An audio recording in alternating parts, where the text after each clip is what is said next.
Warahmatullahi wabarakatuh.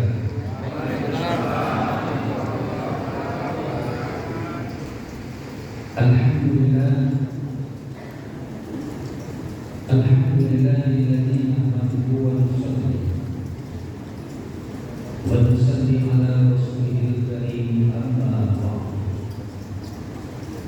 Asyhadu an la ilaha illallah wahdahu la syarika lahu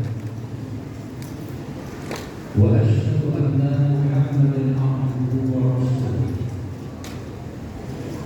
Allahumma shalli wa sallim wa barik ala Muhammad wa ala alihi wa sahbihi ajma'in. Faqala Allah ta'ala fil Qur'anil 'azim, a'udzu billahi minasy syaithanir rajim. Bismillahirrahmanirrahim. Wal 'ashr, innal insana lafi khusr illa alladziina aamanu wa 'amilus shalihaati wa tawassaw bil haqqi wa tawassaw bis sabr.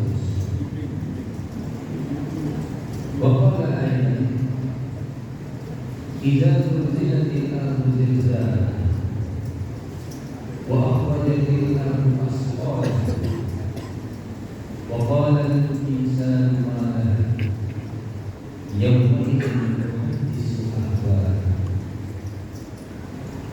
Wa qala ayatan, kullu nafsin dha'iqatul maut. Wa qala an-nabi sallallahu alaihi wasallam, ad-dunya sijnul mu'minin wa jannatul kafirin.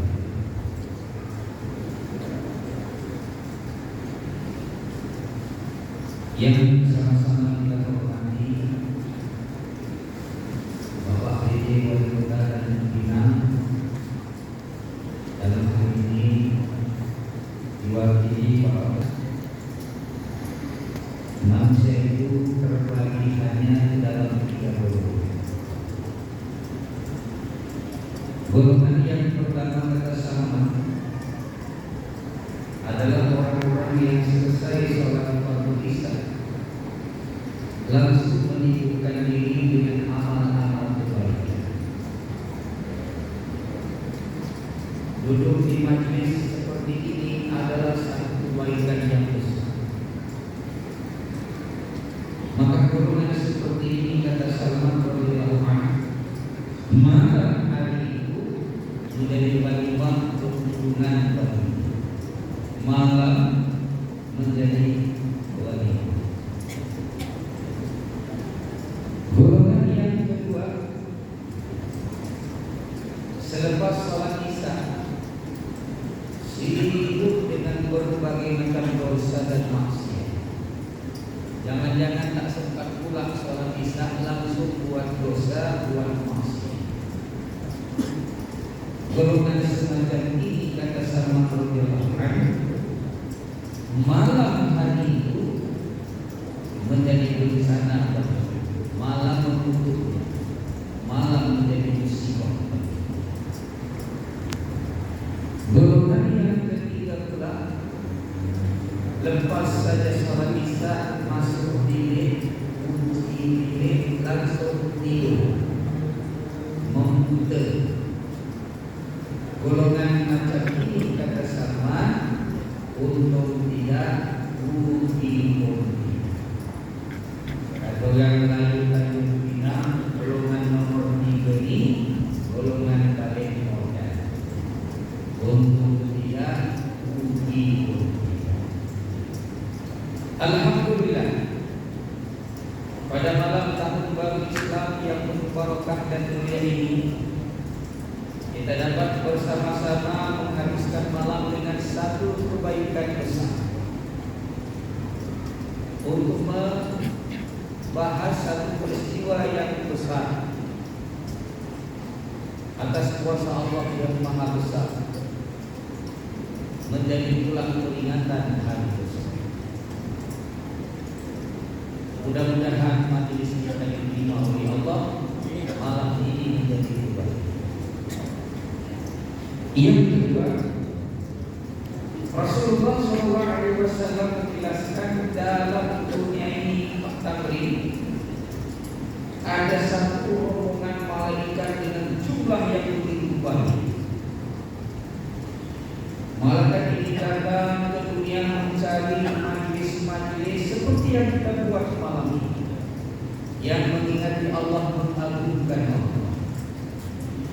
Begitu dia melihat majlis itu, kata Rasul, mereka datang beramai-ramai, memanggil satu sama lain. Apa yang mereka buat? Di atas setiap kepala yang duduk di majlis didoakan oleh malaikat setiap kepala. Doanya apa Pak? Allahumma firlahu warhamhu. Ya Allah, ampuni dia ini. Ya Allah, kasihanilah dia.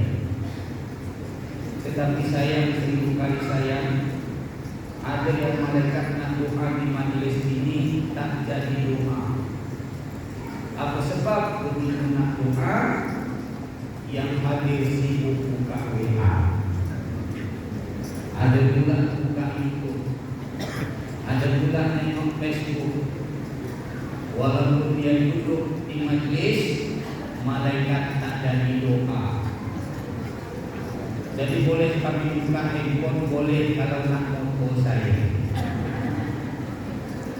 Yang buka handphone dulu mati karena tak kena doa malaikat. Berselawat kita kepada Nabi. Allahumma salli ala Muhammad wa ala ali Muhammad. Semoga dengan kita berselawat ini, Allah betul-betul menjadikan kita pengikut setianya Nabi, diberi kekuatan mengamalkan sunnah ajaran Nabi, serta melanjutkan perjuangan Nabi. Bapak Ibu yang dimuliakan Allah,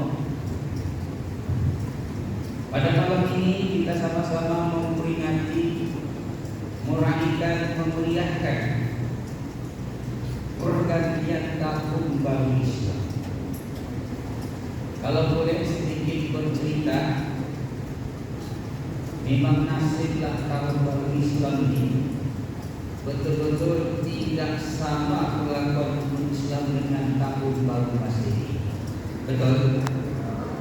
Betul Pak? Kalau tahun baru Masehi, dan jelas itu bukan tahun Islam. 2 bulan, 3 bulan, bahkan 6 bulan gegap gempita membuat penyambutan. Begitu mendekat pergantian tahun, Masya Allah, banyak yang nak tidur malam menunggu waktu berbuka. Pukul berapa? 24. Detik akhir waktu Indonesia Barat dihitung mundur beramai-ramai. 10, 9, 8, 7, 6, 5, 4, 3, 2, 1. Begitu 0, langsunglah bunyi kembang, lonceng bunyi, trompet bunyi, klason mobil, klason motor bunyi, sampai kentut bunyi. Tapi pada mulai nyambut tahun Islam sepi-sepi aja. Dibuat acara pun ramai yang tak datang daripada yang datang. Yang lebih sedih lagi bukan di sini Pak, di kampung-kampung. Asal nak berganti tahun baru Islam, mulailah mak-mak lele. Nak, jangan berenang. Ngaku mak, satu Muharram.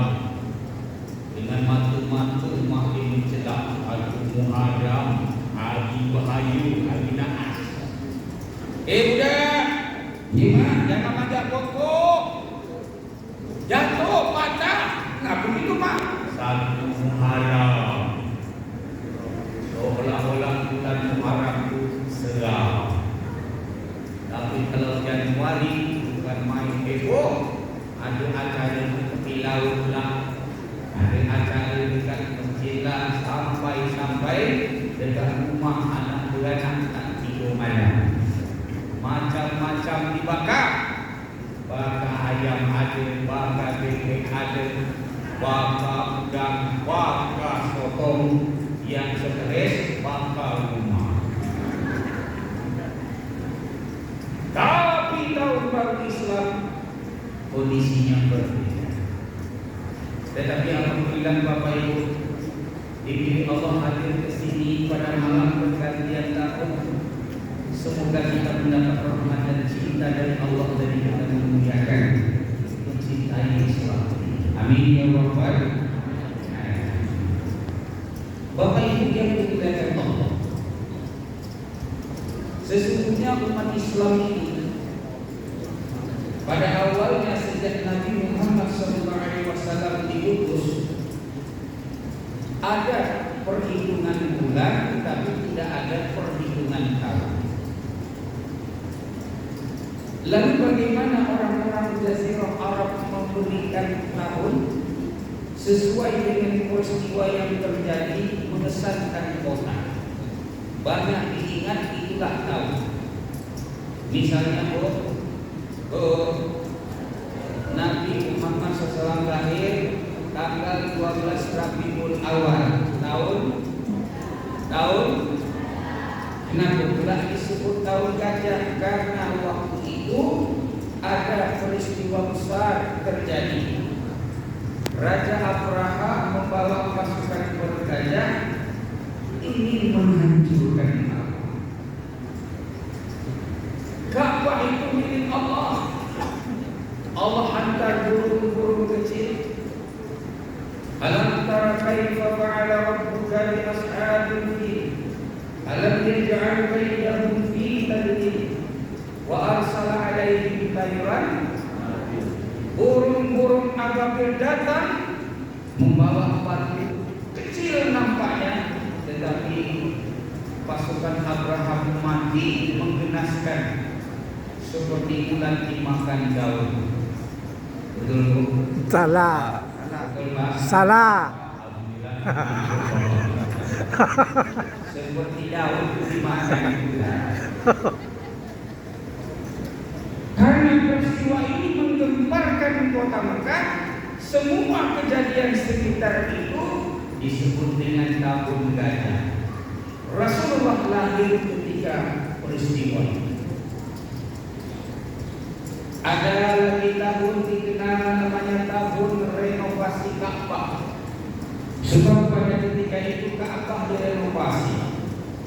Bahkan ketika Nabi Muhammad SAW diutus menjadi Nabi, membawa risalah agama, ada tahun dikenal di kalangan sahabat disebut dengan tahun kesedihan. Kenapa tahun ini dikenal dengan tahun kesedihan? Sebab di tahun itulah Nabi sangat bersedih.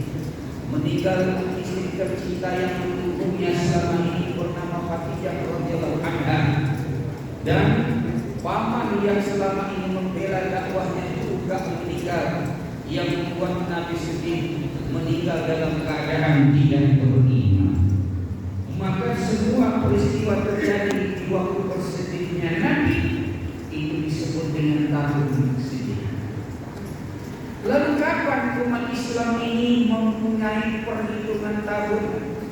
Asbabnya apa? Di zaman Khalifah Umar bin Khattab, ketika itu mengirim surat ke satu negeri Mesir. Ketika itu gubernurnya bernama Amr bin As. Bulan ada, tahun tak ada. Singkat cerita, dengan berbedanya tahun bulan yang sama, ini menjadi pembahasan di kalangan sahabat. Maka Khalifah Umar bermusyawarahlah dengan sahabat. Islam harus punya perhitungan sendiri. Ringkas cerita, dalam musyawarah itu sepakatlah untuk membuat perhitungan Tetapi dari mana mulai berhitung? Apa nama tahun perhitungan itu? Dicarilah peristiwa-peristiwa besar yang terjadi di masa baginda Nabi.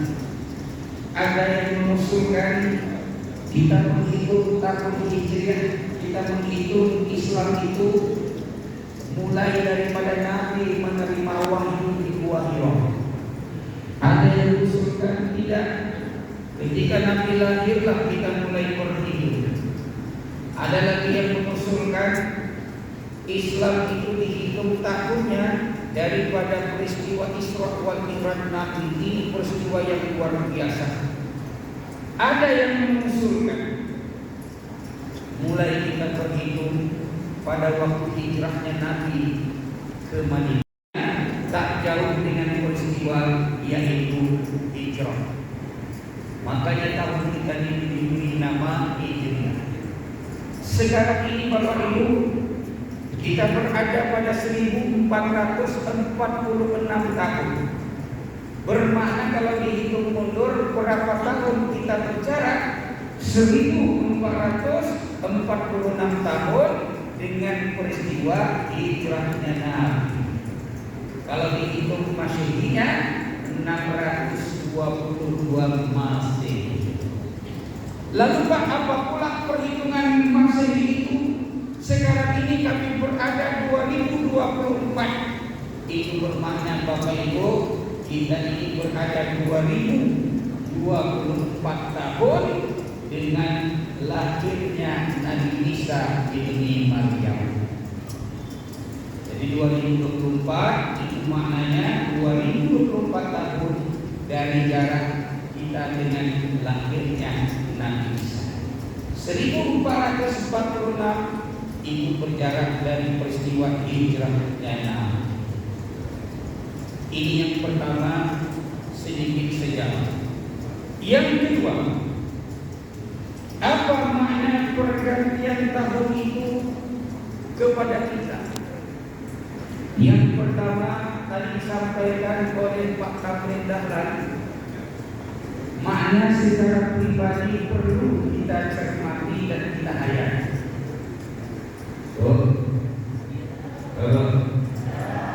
Saya mau nanya, kalau kita bertambah setahun dalam perhitungan tahun, umur kita bertambah atau berkurang? Bertambah atau berkurang? Belum sadar ini. Maka itu kalau ada orang ulang tahun, nyanyi anak-anak lagu salah. Asal orang tambah tahun, ulang tahun macam nak ajal menyanyi. Panjang umurnya. Apa yang macam? Padahal kalau orang tambah umur, lagu yang betul pendek umurnya, berkurang 1 tahun hidup di dunia yang betul. Makanya orang Malaysia kalau orang ulang tahun dia tak nyanyi lagu itu. Dua ke dinyanyikan ramai. Allah selamatkan kamu, Allah selamatkan kamu, Allah selamatkan segala kamu, Allah selamatkan kamu. Awak asal ulang tahun panjang umur dan itu tiup lilin pula, dan pun repot tiup lilin. Bapak Ibu, padahal bertambah umur secara pribadi, bertambah kurang kesempatan hidup kita di dunia ini. Betul? Betul? Pak, yang namanya hidup buat kami itu apa? Kullu nafsin za'iqatul maut. Tiap-tiap yang bernyawa pasti akan menempuh maut. Kalau Bapak Ibu tidak keberatan, malam ini pulang lewatlah taman bahagia. Berdiri sebentar di situ, menengok lisan. Ada panjang, ada sedang, ada pendek. Pelajaran apa dengan ukuran lisan berbeda? Orang mati bermacam umur. Betul? Orang kaya mati, orang miskin mati, rakyat biasa mati, raja-raja tak mati. Maksudnya tak mati sekarang.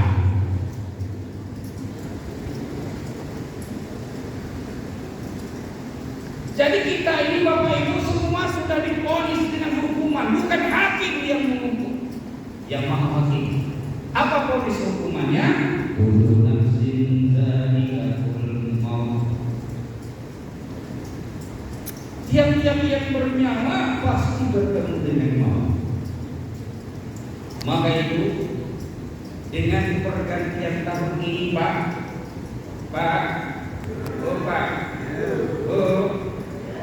jadilah berbual bu. Yang berbual saya ceramah, saya doakan suaminya diambil orang. Kalau tak mau dengar dulu, ini penting. Bapak Ibu, dengan pergantian tahun, mari kita jadi orang bijak.